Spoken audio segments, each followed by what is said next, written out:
राधे राधे सभी को। आशा है आप सभी कुशल मंगल होंगे और घर पे इस समय एग्ज़ाम की तैयारी कर रहे होंगे। जैसा कि आपको पता है, हमारी यूपीएसआई की ये सीरीज़ चल रही थी, जिसमें आज हम जीके का लेक्चर नंबर 3 करने वाले हैं। और इन सभी पीवाईक्यू सीरीज़ की वीडियो में हम ओनली पीवाईक्यू ही डिस्कस करने वाले हैं। इससे आपको एक बेहतरीन आइडिया मिल जाएगा कि किस तरह का पेपर आने वाला है, कौन से टॉपिक इम्पॉर्टेंट हैं और कहाँ से जो है आपको पढ़ने से ज़्यादा मार्क्स गेन हो सकते हैं।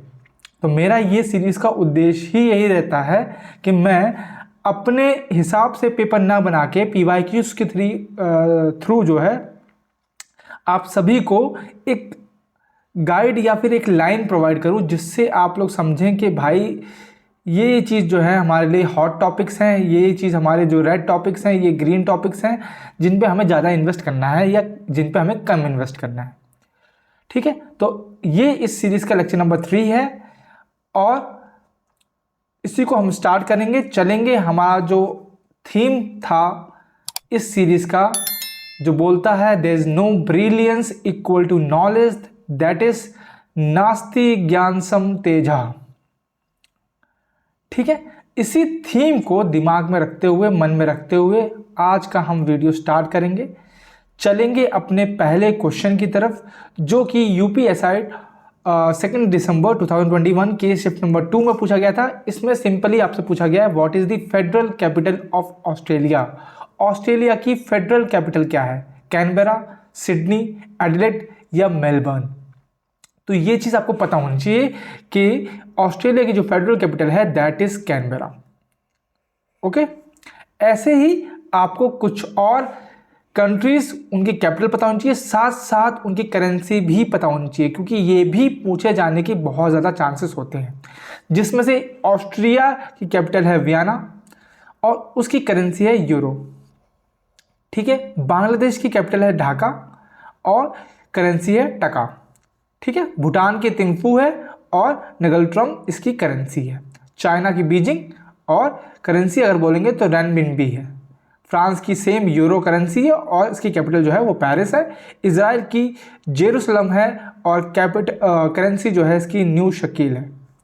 ठीक है, वहीं टोक्यो की बात करें, टोक्यो की कैपिटल आपको जापान की कैपिटल आपको पता होगी टोक्यो है और करेंसी जो है येन है। तो ये सारी की सारी आपको पता होनी चाहिए। कुछ मैं आपको थोड़ा सा ढूंढने के लिए पूछ लेता हूँ, जैसे कि आपको श्रीलंका की पता होनी चाहिए, जो हमारी नेबरिंग कंट्रीज हैं उनकी तो पता ही होनी चाहिए।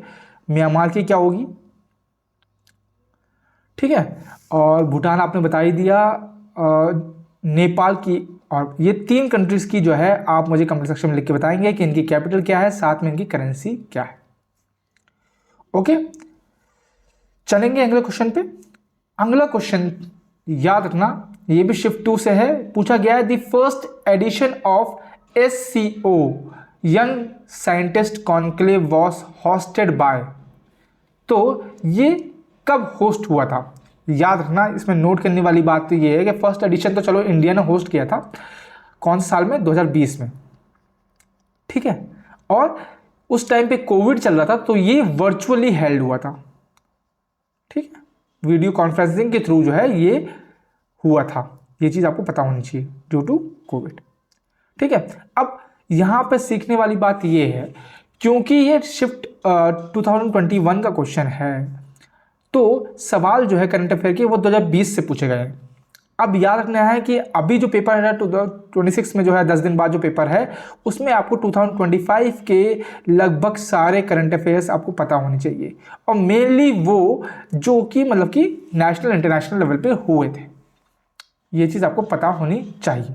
अब मैं बात करूँ अगर क्या बोलते हैं यंग साइंटिस्ट कॉन्क्लेव की, तो याद रखना उसको एड्रेस किया था आपके डॉक्टर हर्षवर्धन ने। ये इनकी फोटो लगी हुई है, ये चीज़ आपको पता होनी चाहिए। First SCO young scientist conclave के इन्होंने एड्रेस किया था।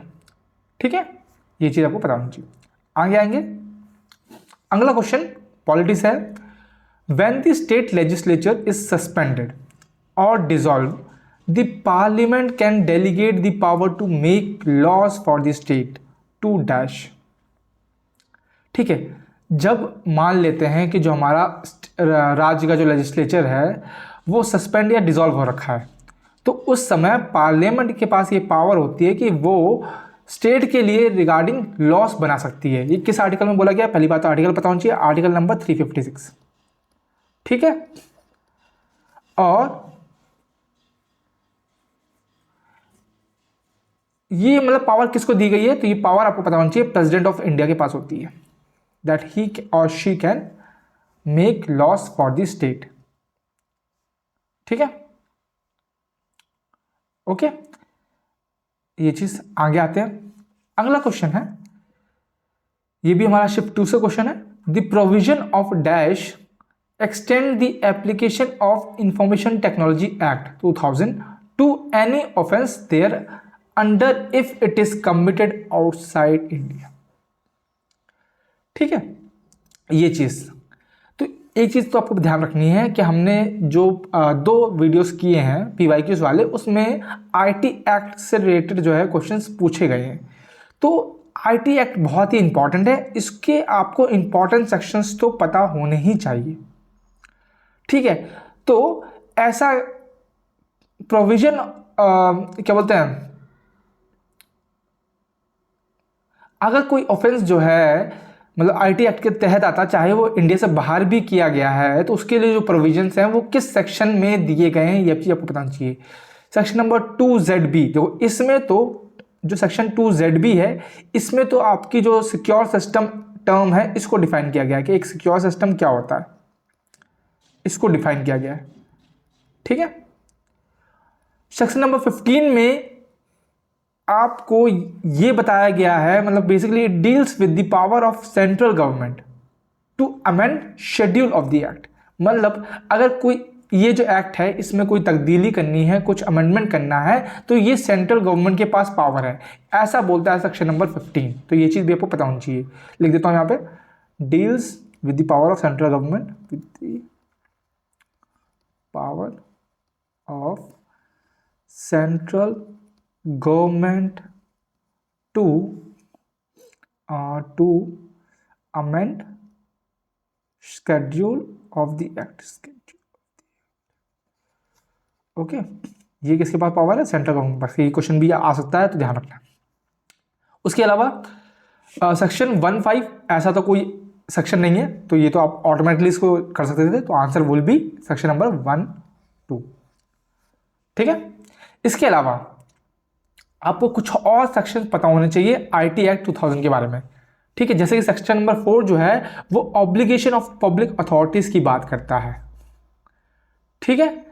सेक्शन नंबर 6 जो है वो request for obtaining information, that के मतलब कि अगर कोई भी इंसान है उसको मतलब कोई इंफॉर्मेशन चाहिए रिलेटेड टू मतलब कि जो इलेक्ट्रॉनिक डिवाइसेस वगैरह होते हैं, तो उसमें वो रिक्वेस्ट कर सकता है, ठीक है।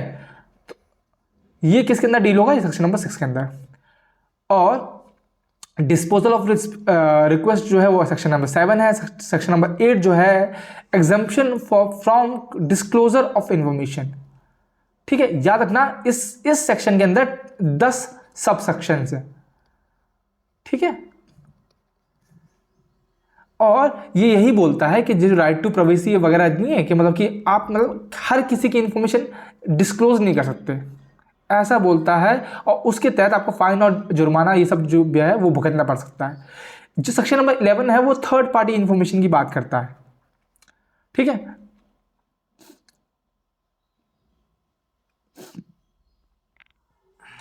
अगर मतलब कि मान लेते हैं जैसे आपने देखा होगा कि जो गूगल पे होता है उस पर अगर बंदे का फ्रॉड वगैरह हो जाए, किसी के पैसे जो है वो कोई मतलब कि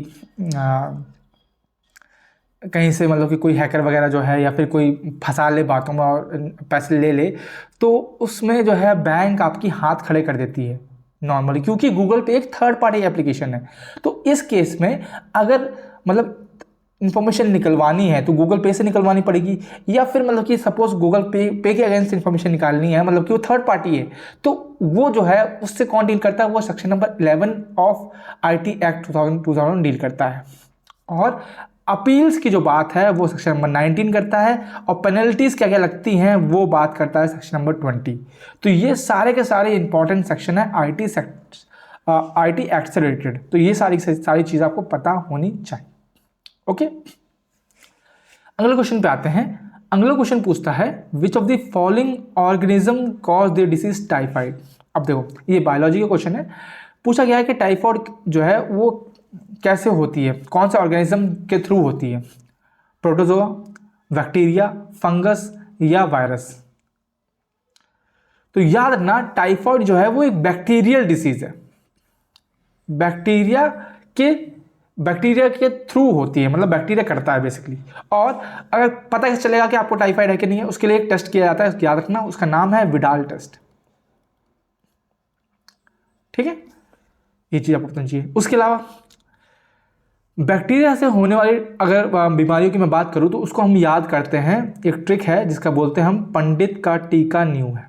ये आपको याद होना चाहिए, पंडित का टीका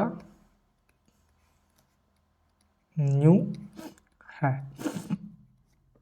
ओके, ये चीज आपको पता होनी चाहिए। ठीक है, पास हो जाएगा आपका प्लेग, जिसको हम ब्लैक डेथ भी बोलते हैं।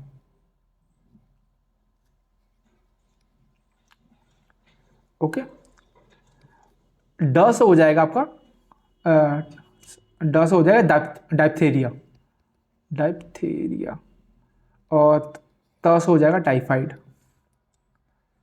ठीक है, क से हो जाएगा काली खांसी, जिसको हम वूपिंग कफ भी बोलते हैं, काली खांसी या फिर वूपिंग कफ।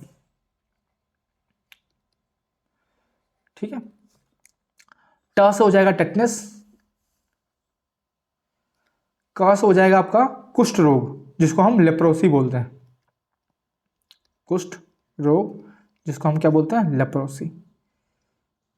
और न्यूस हो जाएगा निमोनिया, और हा से हो जाएगा हैजा, जिसको हम कॉलरा भी बोलते हैं, हैजा। ठीक है, तो ये हैं आपकी बीमारियां जो बैक्टीरिया के द्वारा फैलती हैं। ओके, वैसे ही अगर मैं बात करूं वायरस से, तो वायरस को भी आप कैसे याद करते हैं वो भी आपको पता होना चाहिए। मैं ये थोड़ा सा रिवाइज करवा देता हूं। वायरस को हम याद करते हैं ट्रिक से, जिसका ट्रिक का नाम है doctor Mishra. Doctor Mishra best in MP. हमारे जो डॉक्टर मिश्रा हैं वो बेस्ट हैं मध्य प्रदेश में या फिर एमपी में, इसे हम याद करते हैं। डी से हो जाएगा डेंगू। ठीक है, एम से हो जाएगा मीसल्स, इन्फ्लुएंजा, जिसको हम क्या बोलते हैं, क्या ईविल ऑफ स्टार्स करके ऐसे कुछ बोलते हैं ना, पहले के ज़माने के लोग जो है मतलब अंधविश्वास के थ्रू ऐसा बोलते थे कि सितारों की वजह से ऐसा कुछ हुआ है। ठीक है, एस हो जाएगा आपका स्मॉल पॉक्स, एच से हो जाएगा हेपेटाइटिस, आर से आपका रेबिस, ए से आपका एड्स, बी से हो जाएगा बर्ड फ्लू, ई से हो जाएगा एंसाइटिस। ठीक है, एस से हो जाएगा आपका स्वाइन फ्लू। टी से आपको याद नहीं रखना है, इनसे भी याद नहीं रखना है। एम से याद रखना है आपको मम्स, गलसुआ जिसे बोलते हैं, और पी से पोलियो। ठीक है, तो ये सारी बीमारी जो हैं ये वायरल बीमारियां हैं जो वायरस के थ्रू होती हैं। ये चीज़ आपको पता होनी चाहिए, वेरी वेरी इंपॉर्टेंट। ठीक है, याद रहेंगी। चलते हैं आगे। अगला क्वेश्चन पूछा गया है which of the following was acquired by Facebook in 2014।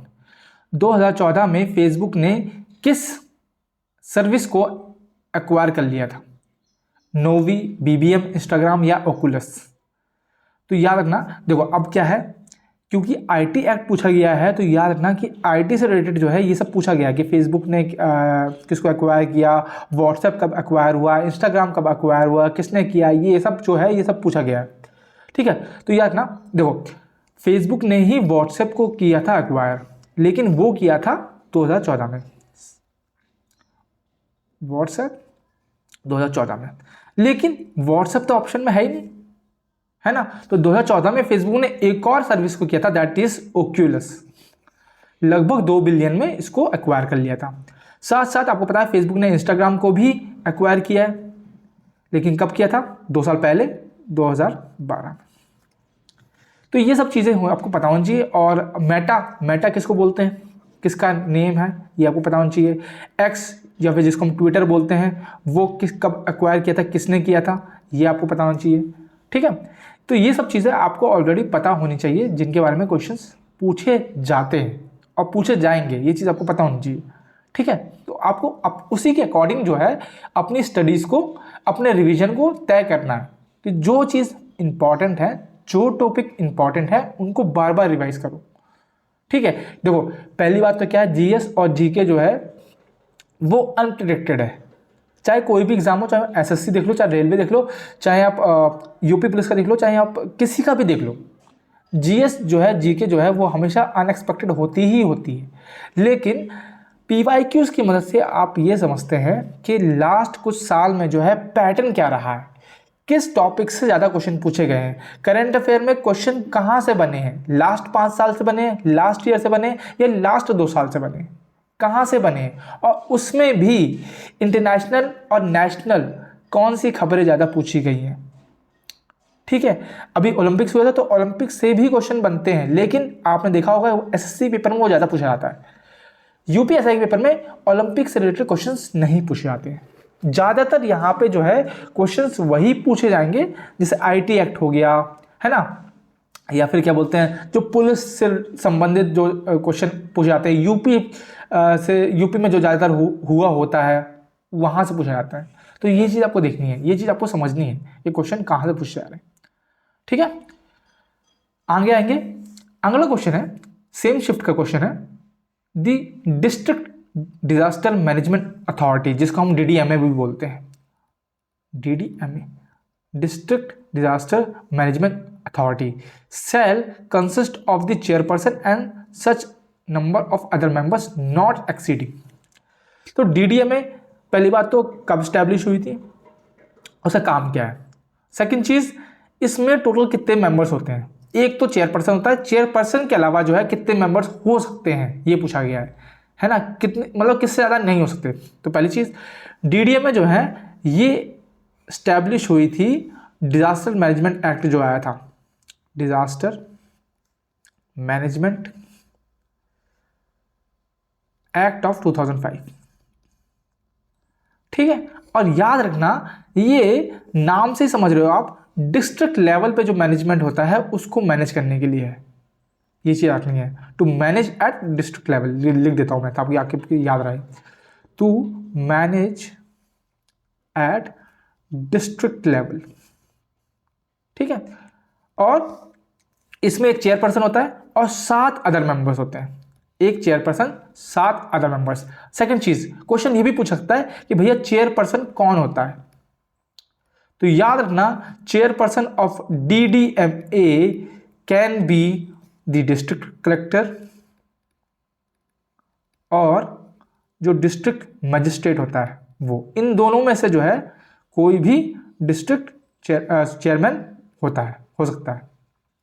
ठीक है, मतलब ये दोनों हो सकते हैं, कोई भी नहीं, सॉरी मैंने सेंटेंस थोड़ा गलत बता दिया, ये दोनों ही चेयरपर्सन, इन दोनों में से कोई एक चेयरपर्सन होता है, ये चीज़ आपको बतानी चाहिए। ठीक है, याद रहेगा। आगे आते हैं, human rights is defined under section dash of the protection of human right act 1993। अब देखो हमने बात करी थी आईटी एक्ट ऑफ 2000, सेम चीज देखो आप, protection of human right act भी पूछा गया है।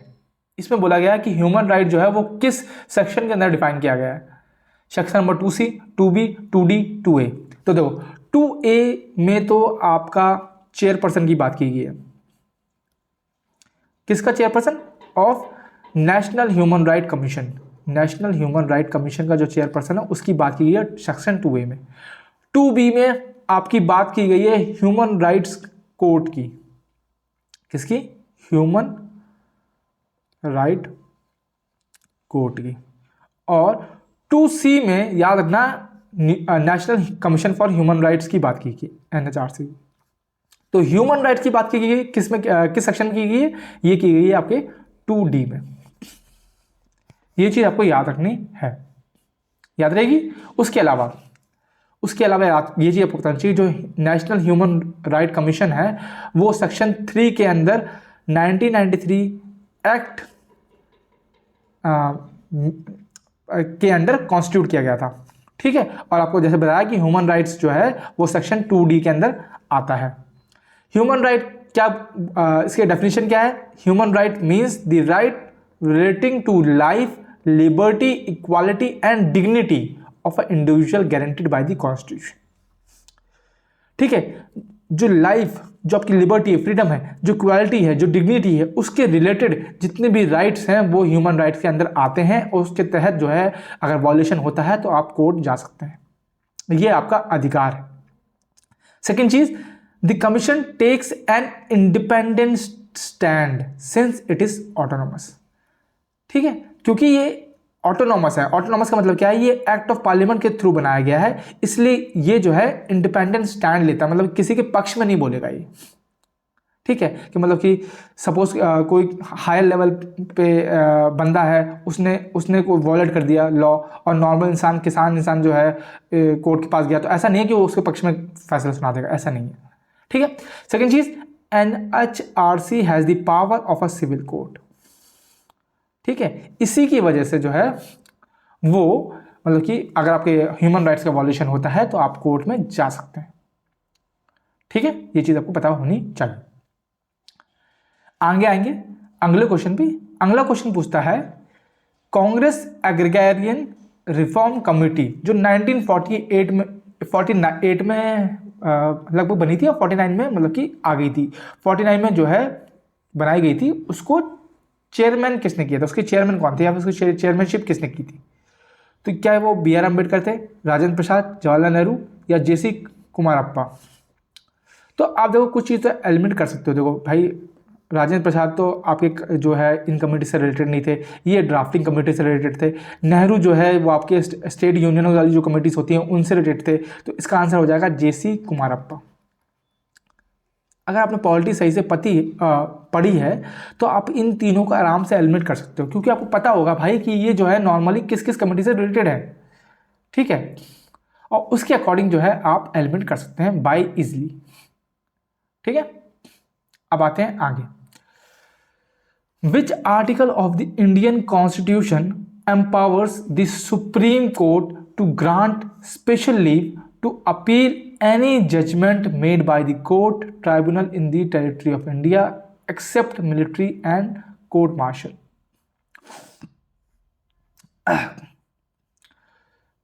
तो किस केस में, मतलब किस आर्टिकल में ऐसा लिखा है कि आप जो है मतलब कि मतलब कि आप अपील कर सकते हैं किसी भी जजमेंट के खिलाफ जो किसी कोर्ट में सुनाया गया है, सुप्रीम कोर्ट में आप जाके मतलब कि अपील कर सकते हैं, और सुप्रीम कोर्ट जो है स्पेशल लीव भी दे सकती है। सिर्फ 2 केसेस जहां पे एक्सेप्शन क्या है, मिलिट्री ट्राइब्यूनल और कोर्ट मार्शल के केस में आप नहीं कर सकते। मतलब बेसिकली अगर मैं आपसे पूछूं कि किस आर्टिकल में ये बोला गया है कि सुप्रीम कोर्ट जो है वो गार्जियन है जस्टिस और एम्पावरमेंट की, तो आपका क्या आंसर रहेगा? आर्टिकल नंबर 133, आर्टिकल नंबर 144, या फिर 143, आर्टिकल नंबर 134, या फिर आर्टिकल नंबर 136। तो आर्टिकल नंबर 133 जो है वो सुप्रीम कोर्ट जो है सिविल केसेस में डिसीजन देती है ना। और 143 तो बोलता है कि भाई जो प्रेसिडेंट है वो लीगल मैटर्स में सुप्रीम कोर्ट से सलाह ले सकता है, SC एडवाइस कर सकती है प्रेसिडेंट को on legal matter. 134 supreme court criminal case में जो है डिसीजन ले सकता है, दे सकता है, या ठीक है, ऐसा बोला गया है। तो आंसर क्या, answer would be article number 136। तो ये चीज़ आपको पता होनी चाहिए। उसके अलावा सुप्रीम कोर्ट के आपको लगभग सारे आर्टिकल्स पता होने चाहिए। 124 से लेकर 147 तक सुप्रीम कोर्ट के आर्टिकल्स हैं। पहला articles establishment and constitution of supreme court की बात करता है। एक ही इंडिया में एक ही सुप्रीम कोर्ट है, जो भी दिल्ली में है, ये चीज़ आपको पता होनी चाहिए। ठीक है। 125 जो है वो सैलरीज की बात करता है। 127 अपॉइंटमेंट ऑफ एड हॉक जजेस की बात करता है। एड हॉक मतलब टेम्पररी जजेस की बात करता है। ठीक है। 129 ये बोलता है कि supreme court to be a court of record. Court of record का मतलब क्या है कि मान लीजिए पहले कोई, मान लो कि पहले एनिमल्स के रिलेटेड या फिर मतलब कि एनिमल्स के रिलेटेड जो है कोई केस आया और सुप्रीम कोर्ट ने कोई जजमेंट दी। अब वो चीज़ जो है रिकॉर्ड हो गई। अब मान लो कि 10 साल बाद, अगले 10 साल बाद एक केस आया और लगभग उसके इस जो पहला केस होता है इसके आसपास ही कुछ मतलब निर्णय लेना था। तो सुप्रीम कोर्ट जो है देखेगी रिकॉर्ड में कि भाई ये पहले भी ऐसा केस आया था, उस टाइम पे जो है ये जजमेंट लिया गया था। तो इसको मुद्दा बनाते हुए, इसको मतलब बेस रखते हुए सुप्रीम कोर्ट जो है अपना जजमेंट सुना सकती है। That is supreme court to be a court of record. जितने भी मामले होते हैं सबके सब रिकॉर्ड किए जाते हैं ताकि वो फर्दर डिसीजन में हेल्प कर सकें। ओरिजिनल जुरिडिक्शन की बात करूं तो वो 131 में है। एपेलेट जुरिडिक्शन जो है सिविल मैटर्स के लिए 133 में है। मैंने बताया आपको 133 में जो है सिविल मैटर्स में जो है सुप्रीम कोर्ट डिसीजन ले सकती है। ठीक है। और 135 में लगभग क्या बोलते हैं jurisdiction and power of federal courts यानी सुप्रीम कोर्ट की बात की गई है। 131 में ओरिजिनल जुरिडिक्शन है। 132, 33, 34 में एपेलेट जुरिडिक्शन है। 132 में जो है सुप्रीम कोर्ट सर्टेन केसेस में डिसीजन दे सकती है। सर्टेन केसेस जो हैं ये स्पेशली डिफाइंड है, ये आपको पता होना चाहिए। 133 में सिविल मैटर्स, 134 में क्रिमिनल मैटर्स। ये क्वेश्चन भी आपसे आपने भी देखा था। ठीक है। उसके अलावा जो आपको याद रखना है 136 special leave to appeal by the supreme court. ठीक है। तो अगर मतलब कि जो है किसी क्या बोलते हैं कोर्ट ने कोई फैसला सुनाया है, उसके खिलाफ आप अपील कर रहे हैं सुप्रीम कोर्ट में, सुप्रीम कोर्ट जो है स्पेशल लीव दे सकती है। ठीक है। ये चीज़ आपको पता चाहिए। एंसिलरी पावर्स 140 में है।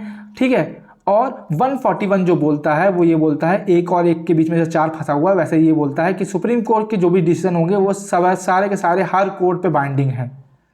ठीक है। 143 जैसे मैंने बताया कि प्रेसिडेंट जो है वो लीगल मैटर्स में सुप्रीम कोर्ट से एडवाइस ले सकता है, कंसल्ट कर सकता है। ये चीज़ आपको पता होनी चाहिए। ठीक है। तो ये कुछ इंपॉर्टेंट क्या बोलते हैं आर्टिकल्स हैं रिलेटेड टू सुप्रीम कोर्ट जो आपको पता होना चाहिए। एक बार सारे के सारे रिवाइज कर लेना क्योंकि ये पूछे जाने के बहुत ज़्यादा चांसेस हैं। 124C जो है यातना जैसे बोलता है कि पार्लियामेंट के पास पावर है कि वो लॉ बना सकती है। ठीक है। और जैसे कि मैंने बताया था कि क्या बोलते हैं सुप्रीम कोर्ट की एक सीट दिल्ली में है, तो ये सीट की बात आर्टिकल नंबर 130 करता है। ठीक है। ये चीज़ बतानी चाहिए। यहाँ पे सीट ऑफ सुप्रीम कोर्ट की जो बात करता है आर्टिकल नंबर 130 करता है। तो ये सारे के सारे आर्टिकल्स आपको पता होने चाहिए रिलेटेड टू सुप्रीम कोर्ट। याद रहेंगे। आगे आते हैं। Which one of the following programmes is the first world bank supported programmes for minority welfare under the ministry of minority affairs. तो पहला वर्ल्ड बैंक का सपोर्टेड प्रोग्राम जो है वो कौन सा था फॉर माइनॉरिटी। ठीक है। मैं हिंट दे देता हूं, ये 2015 में हुआ था। ठीक है। नई रोशनी, प्रधानमंत्री जन विकास कार्यक्रम, नई मंजिल या नई उड़ान। तो याद रखना कि ये था प्रोग्राम का नाम नई मंजिल, जिसमें जो डिसएडवांटेज माइनॉरिटीज कम्युनिटीज होती हैं उनको एम्पावर करने की बात कही गई थी। और याद रखना ये मिनिस्ट्री ऑफ माइनॉरिटी अफेयर्स के अंदर आता है। ठीक है। ये वो स्कीम है नई मंजिल, आपको पता होना चाहिए। A central sector scheme in partnership with world bank. Objective क्या कहते हैं, provide education bridge programmes to eligible minority youth to obtain open schooling certification of, to impart high quality skill training including soft skills leading to productive employment, to provide job placement support to assist sustainable employment to those students who opt to the labor. ठीक है। और किस किस को target किया था, किस age group को टारगेट किया था, याद रखना कि जो 17 से 35 साल के जो एज ग्रुप होता है जिसमें मतलब जो माइनॉरिटीज़ के बच्चे हैं वो पढ़ते नहीं है, मतलब कि अपनी फैमिली को सपोर्ट करने के लिए ड्रॉप आउट कर देते हैं, उनको ज़्यादातर ये सपोर्ट करने के लिए बात कही गई थी। और किसके अंदर आता है, department of minority affairs, sorry ministry of minority affairs, ministry of minority affair. ये आपको पता होना चाहिए, ये आपको याद होना चाहिए, ठीक है।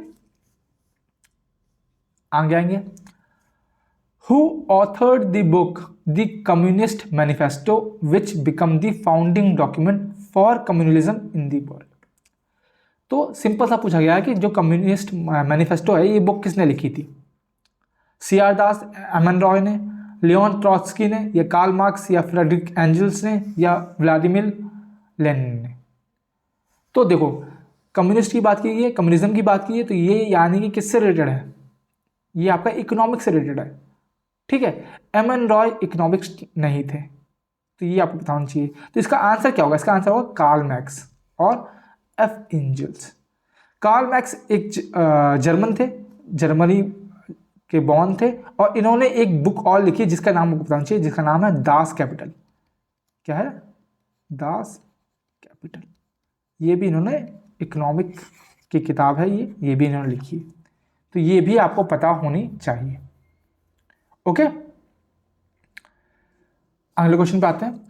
According to Indian laws a juvenile is a person who has not completed dash year of age. तो जुवेनिल एक्ट ऑफ जो 2015 था उससे रिलेटेड ये क्वेश्चन है, ये आप देख सकते हैं, है ना। उस तो मैंने लास्ट क्लास में भी बताया था कि ये चीज़ आपको पता होनी चाहिए, जुवेनिल एक्ट ऑफ 2015 के बारे में पता होना चाहिए, क्योंकि इसके बारे में क्वेश्चन पूछे गए हैं। तो मतलब ये बोलता है कि भैया इंडियन लॉज के हिसाब से जुवेनिल जो है, जो डेफिनेशन है जुवेनिल की, वो उसके अंदर कौन सी कैटेगरी के बच्चे आते हैं, किस कैटेगरी के बच्चे आते हैं। तो याद रखना जिन्होंने 18 साल से जो नीचे होते हैं, जिनकी 18 साल कंप्लीट नहीं होती है, ठीक है। और उसके अलावा जुवेनिल एक्ट ऑफ 2015 आपको पता होना चाहिए, ये किसकी बात करता है, anyone below 18 years of age. साथ साथ पर ये बोलता है कि भैया जो 16 से 18 साल के बच्चे हैं इनको एज आ एडल्ट ट्रीट किया जाएगा, अगर ये कुछ हीनियस ऑफेंसेस करते हैं तो उसके अकॉर्डिंग जो है इनको पनिश किया जाएगा, ठीक है। और इसी को सपोर्ट करने के लिए जेजीबीज और सीडब्ल्यूसीज यानी कि जुवेनिल जस्टिस बोर्ड और चाइल्ड वेलफेयर कमिटीज का गठन किया गया था हर एक डिस्ट्रिक्ट में, ठीक है। ये चीज़ आपको पता होनी चाहिए। बच्चों को मेंटली और फिजिकली चेक करने के लिए प्राइमरीली असेसमेंट किया जाता है, जो कि सेक्शन 15 में मेंशन किया गया है, और उसके बाद चिल्ड्रंस का जो कोर्ट होता है वो डिसाइड करेगा कि भाई ये बच्चा जो है ये एडल्ट मतलब इसको एडल्ट की कैटेगरी में रखना है या नहीं रखना है, और उसी के हिसाब से जो है पनिशमेंट दी जाती है। तो ये चीज़ आपको पता होनी चाहिए, क्योंकि आपको पता है कि क्राइम करने के लिए जो है छोटे बच्चों को बहुत ज़्यादा इस्तेमाल किया जाता है, जैसे कि आप न्यूज़ वगैरह देखते होंगे। तो उसी चीज़ को ये मतलब कि बच्चों को प्रोटेक्ट करने के लिए, उनके केयर करने के लिए ये एक्ट 2015 में लाया गया था, ठीक है। तो इसके अंदर आपको बताना चाहिए कि 18 से कम साल के बच्चों के लिए है, और अगर कोई हीनियस क्राइम करता है तो उस केस में जो है 16 से 18 साल के एज ग्रुप में आता है वो, तो उसको जो है ऐसा एडल्ट ट्रीट किया जाएगा और उसको अकॉर्डिंगली पनिशमेंट दी जाएगी, पर उससे पहले उसका असेसमेंट किया जाएगा, ठीक है। आगे आते हैं। Which police force guides Indian frontier with Nepal and Bhutan. Nepal और भूटान में इंडिया की कौन सी पुलिस फोर्स लगी होती है, सशस्त्र सीमा बल जिसको हम एसएसबी बोलते हैं, या फिर बीएसएफ जिसको हम बॉर्डर सिक्योरिटी फोर्स बोलते हैं, असम राइफल्स, या फिर ITBP Indian Tibetan border police, ITBP, ठीक है।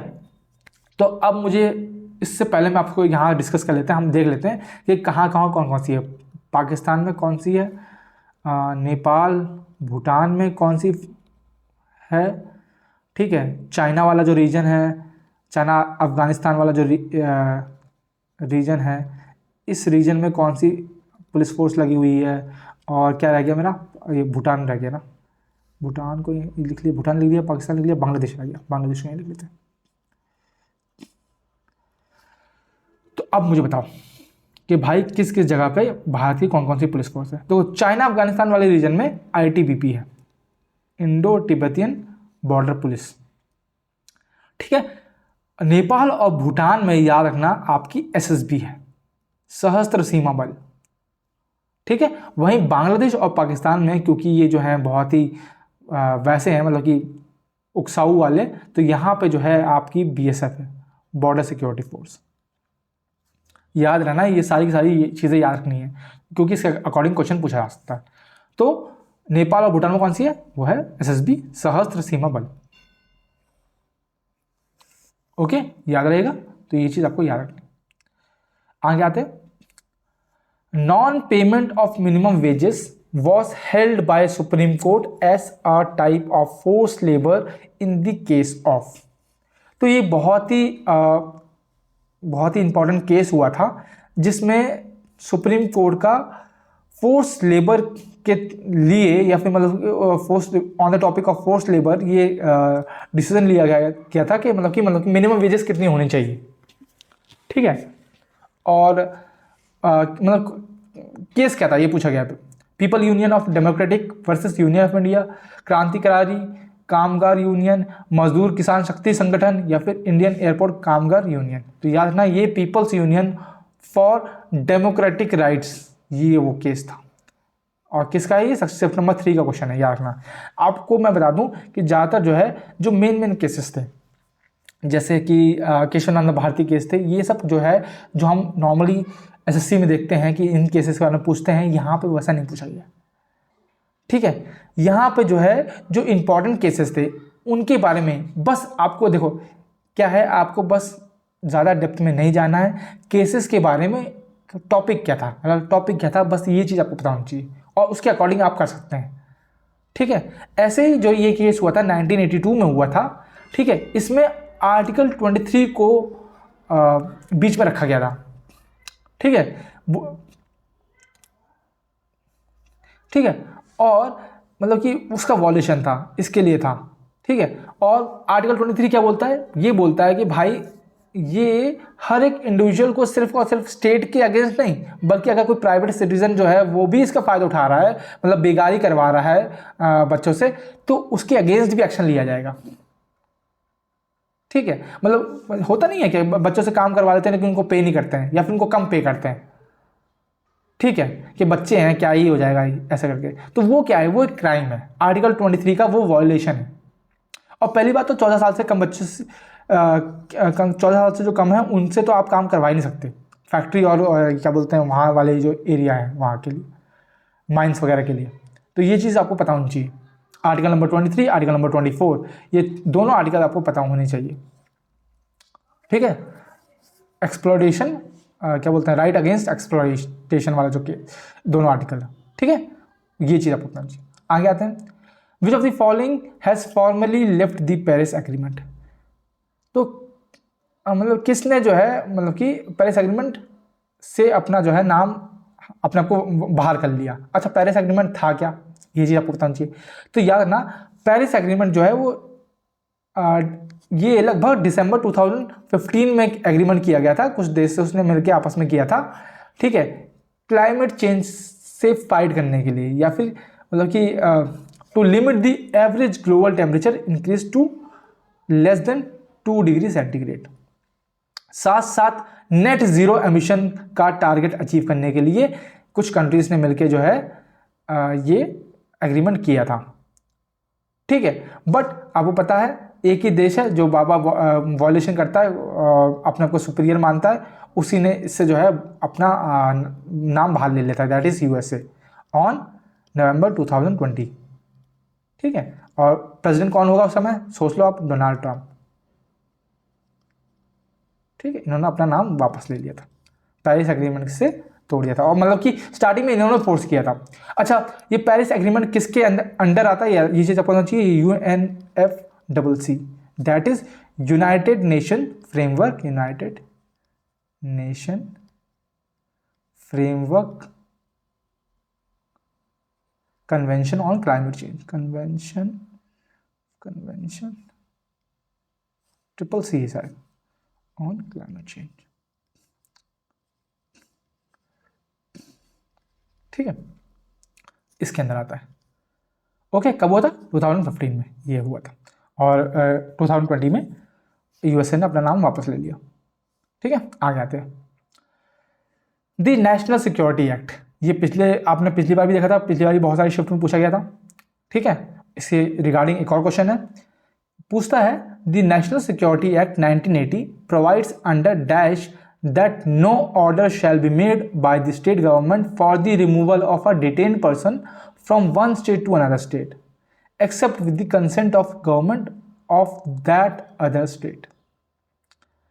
ठीक है, तो किस सेक्शन में ऐसा लिखा गया है कि स्टेट गवर्नमेंट जो है, अगर कोई पर्सन जो है डिटेन हो रखा है और वो मूव रहा है एक स्टेट से अनदर स्टेट में, तो उसके रिमूवल के लिए स्टेट गवर्नमेंट जो है कोई भी ऑर्डर पास नहीं कर सकती अनटिल वो गवर्नमेंट दूसरे स्टेट के गवर्नमेंट से कंसेंट लेती है। ऐसा किस सेक्शन में लिखा गया है? Section 3(5), section 5(5)(a), section 3(4). तो देखो, सेक्शन 3(4) में तो ड्यूरेशन लिखी गई है, 3(4) में ड्यूरेशन ऑफ डिटेंशन लिखी गई है। ड्यूरेशन ऑफ डिटेंशन मतलब एक बंदे को अगर क्या बोलते हैं डिटेन किया जाएगा तो कितने टाइम के लिए किया गया, और उसकी अप्रूवल एंड देयर अप्रूवल्स। ठीक है, 3(5) की अगर मैं बात करूँ तो 3(5) में डेलीगेशन ऑफ पावर लिखा हो गया है ना, कि मतलब कि जो ऑफिसर होते हैं, जो अथॉरिटीज़ होते हैं, उनको सेंट्रल गवर्नमेंट ने कुछ पावर दे रखी है, उसकी बात की गई है सेक्शन 3(5) में। Delegation of powers by central government to officer या फिर अथॉरिटीज। ठीक है, 5(a) और 5(a), 5 में क्या बात की गई है? तो देखो, 5 में तो यही बात की गई है जो क्वेश्चन में पूछा गया है ना, कि स्टेट गवर्नमेंट जो है कोई भी ऑर्डर पास नहीं कर सकती। 5(a) में वैलिडिटी ऑफ डिटेंशन की बात की गई है। अगर कोई ग्राउंडेड है ना,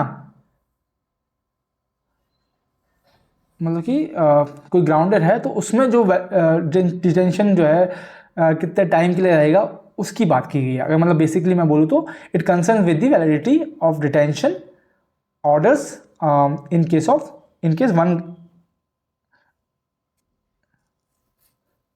वन ग्राउंड ऑफ। अच्छा, सॉरी, मैं अभी कंफ्यूज हो गया। 5(a) में जो है मतलब कि हाँ वैलिडिटी की बात की गई है, लेकिन उसमें ये बोला गया है कि अगर मतलब डिटेंशन का कोई एक केस जो है वो इनवैलिड है ना, उस केस में वैलिडिटी ऑफ डिटेंशन क्या रहेगी उसकी बात की गई है 5(a) में ऑफ डिटेंशन। ठीक है, अगर मैं बात करूँ NSA एक्ट की, तो आपको उसके बारे में कुछ चीज़ें पता होनी चाहिए। दैट इज़ कि it is an act that empowers the government to detain a person. ठीक है, नेशनल सिक्योरिटी एक्ट का मतलब ये है कि अगर कोई ग्रुप है या फिर कोई लोग है जो कि नेशनल सिक्योरिटी या पब्लिक ऑर्डर या फिर डिफेंस को किसी को भी थ्रेट कर रहे हैं, तो उस केस में जो है गवर्नमेंट के पास ये पावर है, वो उस पर्सन को डिटेन कर सकती है। ठीक है, if the authorities are satisfied that he और she is a threat to national security और to prevent him from disrupting public order. ठीक है, ये जो डिटेंशन है ये प्रिवेंटिव है, प्यूनिटिव नहीं है। ठीक है, साथ में जो थ्रेट्स होते हैं उनको एंटिसिपेट करने के लिए ये इसका एम रहता है। ठीक है, इस केस में आपको पता होना चाहिए फॉरेनर्स भी जो है डिटेन किया जा सकते हैं। ठीक है, और किस आर्टिकल में ये प्रिवेंशन की बात की गई है? प्रिवेंटिव या फिर प्यूनिटिव की। जो प्यूनिटिव होता है मतलब कि नॉर्मली जो बंदा जैसे डिटेन किया जाता है। प्रिवेंटिव का मतलब क्या है? जैसे आपको पता है कि जैसे मान लो कोई क्रिमिनल है, ठीक है, वो सज़ा काट के आया है और आपको पता है 2-3 महीने बाद जो है क्या बोलते हैं ये इलेक्शंस होने हैं, तो उस केस में जो है गवर्नमेंट के पास ये पावर है या फिर पुलिस के पास ये पावर है कि वो उस बंदे को जो है 2-3 महीने के लिए प्रिवेंटिव डिटेंशन के अंदर जो है डिटेन कर सकती है, ताकि मतलब कि 2-3 महीने के बाद मतलब वो छोड़ देगी उसको, मतलब जस्ट फॉर प्रिकॉशन, है ना, कि वो पब्लिक ऑर्डर डिस्टर्ब ना करे। हो सकता है ना करे वो, लेकिन एज आ सेफ्टी जो है उस बंदे को डिटेन कर सकती है फॉर 2-3 महीने। ठीक है, ये चीज़ आपको पता होनी चाहिए। किस आर्टिकल में? आर्टिकल नंबर 22 और 22 का जो सब क्लॉज 3 है और सब क्लॉज 4 जो है वो उसके तहत जो है ये चीज़ बोली जाती है। ठीक है, ये चीज़ आपको पता होनी चाहिए। आगे आते हैं, विच of the following social networking apps has launch live room feature. तो लिव रूम फीचर जो है वो किस ऐप का जो है, किस ऐप के अंदर आता है, देखने को मिलता है? सिग्नल, फेसबुक, ट्विटर या इंस्टाग्राम? तो आपको पता है क्योंकि आप ये बहुत ज़्यादा ये ऐप इस्तेमाल कर रहे होंगे, दैट इज़ इंस्टाग्राम के अंदर ये फीचर आपको देखने को मिलता है।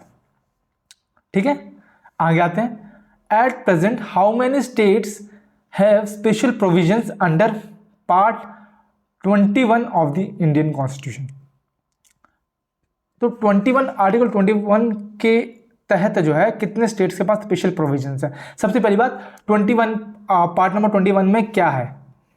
ठीक है, तो याद रखना, it states about temporary transitional and special provisions, temporary, transitional और स्पेशल प्रोविजंस की बात की करता है, जो आपका पार्ट है नंबर 21, स्पेशल प्रोविजंस। ठीक है, जैसे कि आपको पता है कि क्या बोलते हैं, अच्छा, और पार्ट नंबर 21 के अंदर एक आर्टिकल है, आर्टिकल नंबर 371, और उसके सब क्लॉसेस जो ये स्पेशल प्रोविजंस की बात करते हैं, और इसके तहत लगभग 12 राज्यों के पास जो है स्पेशल प्रोविजंस हैं। कौन कौन से राज्य हैं? नाम याद रखने, आंध्रा हो गया, अरुणाचल हो गया, अगर मैं नॉर्थ ईस्ट से लेके आऊँ तो अरुणाचल, असम, ठीक है, मणिपुर, मिजोरम, नागालैंड, ठीक है, ये हो गया। थोड़ा सा और इधर आता हूँ तो सिक्किम हो गया, सिक्किम के बाद आपका आसाम हो गया, हिमाचल हो गया, हिमाचल के पास भी है, गुजरात के पास भी है, और महाराष्ट्र हो गया, कर्नाटका हो गया, कितने हो गए? 3, 3, 6, 3, 2, 5, एक छूट रहा है, अच्छा, गोवा भी है। ठीक है, तो ये 12 राज्य हैं जिनको स्पेशल प्रोविजन दिए गए हैं, और इससे रिलेटेड आपको आर्टिकल 371 पता होना चाहिए, उसके सब क्लॉसेस। तो मतलब अब आर्टिकल 371 क्या बोलता है? स्पेशल प्रोविजंस की बात करता है। 371 आर्टिकल में आपको महाराष्ट्र और गुजरात के स्पेशल प्रोविजंस की बात करता है। अगर मैं सब क्लॉज की बात करूँ तो 371A है इंपॉर्टेंट, 371C इंपॉर्टेंट है, और F और J, ठीक है, ये 4 आप याद कर लो, 5 याद कर लो, मतलब 371 हो गया महाराष्ट्र गुजरात, 371A से नागालैंड है, इसमें नागालैंड के प्रोविजन की बात की है, C में मणिपुर की बात की गई, और J में आपकी बात की गई है कर्नाटका की, और F में बात की गई है सिक्किम की, सिक्किम राज्य की। तो इनके स्पेशल प्रोविजंस की बात की गई है। ठीक है, आपको पता है, जैसे कि मतलब फॉर एग्जांपल अगर मैं स्पेशल प्रोविजन की बात करूँ तो आप सोच रहे हैं कि क्या स्पेशल प्रोविजन, जैसे वो पता है, जैसे पुलिस वगैरह भर्ती होती है तो जो नॉर्थ ईस्ट वाले बंदे हैं या फिर जो नॉर्थ हिमाचल वाले बंदे हैं, उनकी हाइट जो है कम में भी इनको भर्ती ले लिया जाता है ना, तो यही स्पेशल प्रोविजंस होते हैं, और कुछ नहीं होता भाई। स्पेशल प्रोविजन मतलब किसी चीज़ में कुछ चीज़ की छूट, that is special provision. Okay, तो ये चीज़ आपको पता होनी चाहिए। आते हैं आज के लास्ट क्वेश्चन के लिए। लास्ट क्वेश्चन जो है सुप्रीम कोर्ट से रिलेटेड है, जबकि हम ऑलरेडी ये बात कर चुके हैं। ठीक है, बोलता क्या है, in which of the following dispute is the jurisdiction of supreme court of India original and exclusive. मतलब कहने का मतलब क्या है, ओरिजिनल ज्यूरिडिक्शन जो है वो किस आर्टिकल में आता है, पहली बात आपको ये बताना है, और किस डिस्प्यूट में जो है ओरिजिनल ज्यूरिडिक्शन लागू होता है, ये चीज़ आपको बताना है। ओरिजिनल ज्यूरिसडिक्शन, पहली बात तो आर्टिकल मुझे बताओ, आपको अभी अभी याद कराया मैंने, तो आर्टिकल नंबर 131, ठीक है, 132, 133, 134 जो है वो एपेलेट ज्यूरिसडिक्शन है, ये चीज़ आपको पता होना चाहिए।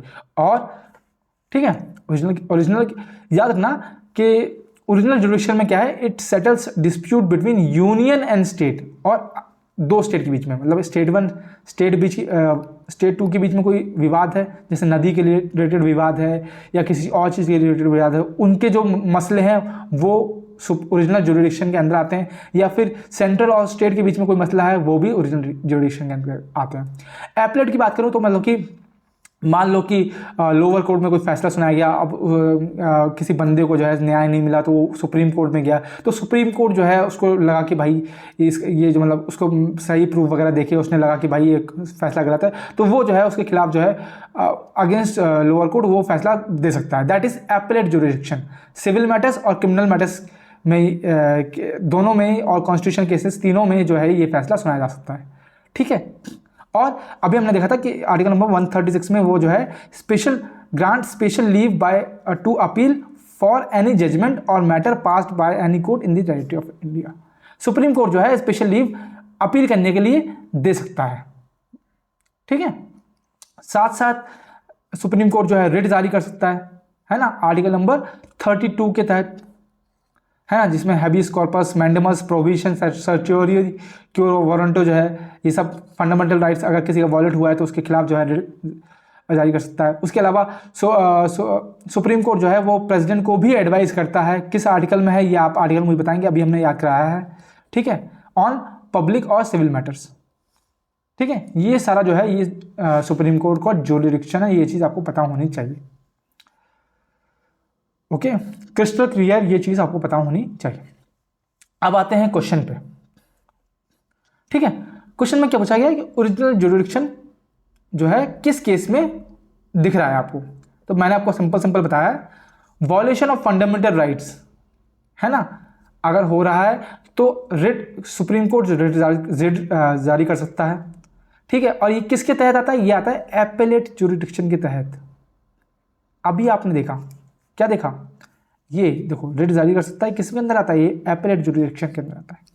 ठीक है, second, election dispute of member of parliament, MP के जो इलेक्शन डिस्प्यूट हैं ये भाई इलेक्शन कमीशन देखेगा। Election dispute of member of legislative assembly, ये भी इलेक्शन कमीशन देखेगा। इसमें सुप्रीम कोर्ट का भाई कोई वो नहीं बनता। ठीक है, any dispute between government and one of the state, ये बिल्कुल सही है, ये आपका ओरिजिनल जुरिडिक्शन के अंदर आता है। ठीक है, ये हमने अभी देखा था। ओके, उसके अलावा कुछ बातें आपको पता होनी चाहिए, जैसे कि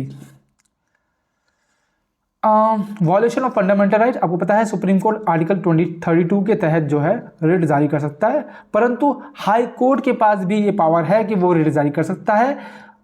किस आर्टिकल के तहत, आर्टिकल नंबर 226। और याद रखना हाई कोर्ट का जो है जुरिडिक्शन सुप्रीम कोर्ट से बड़ा है।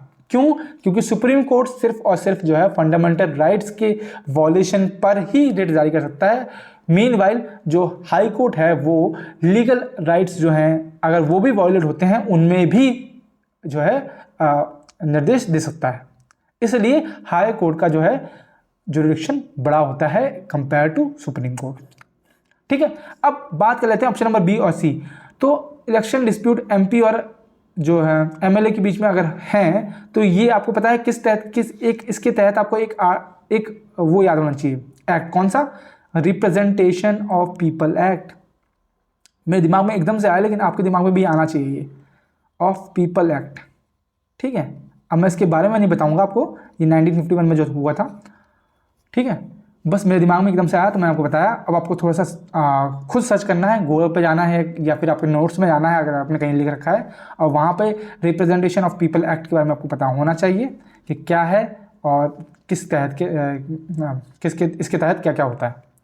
ठीक है, तो ये हमारा था आज का लेक्चर, यहीं पर हमारा जो है आज का लेक्चर समाप्त होता है। आई होप ये सेशन आपके लिए फ्रूटफुल रहा होगा। ठीक है, थोड़ा सा मैं यहाँ पे इस वीडियो में थोड़ा सा फास्ट रहा हूँ क्योंकि मुझे पता है कि अब ज़्यादा टाइम बचा नहीं है। ठीक है ना, मैं स्लोली आपको समझाऊँ और बहुत सारी चीज़ें समझाऊँ तो उससे सिर्फ और सिर्फ जो है आपके माइंड में कन्फ्यूजन ही पैदा होगा।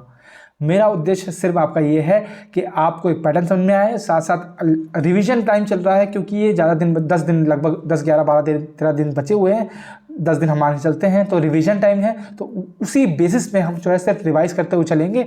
फटाफट आपको मैं रिवाइज करवाता हुआ चलूँगा PYQs के माध्यम से, और जो जो चीज़ आपको आप मिस कर रहे हो, आपको याद नहीं आ रही है, फटाफट वो नोट करते जाइए, उसको रिवाइज करते जाइए, एंड आई होप कि आप जो है इस एग्ज़ाम में बेहतर करें।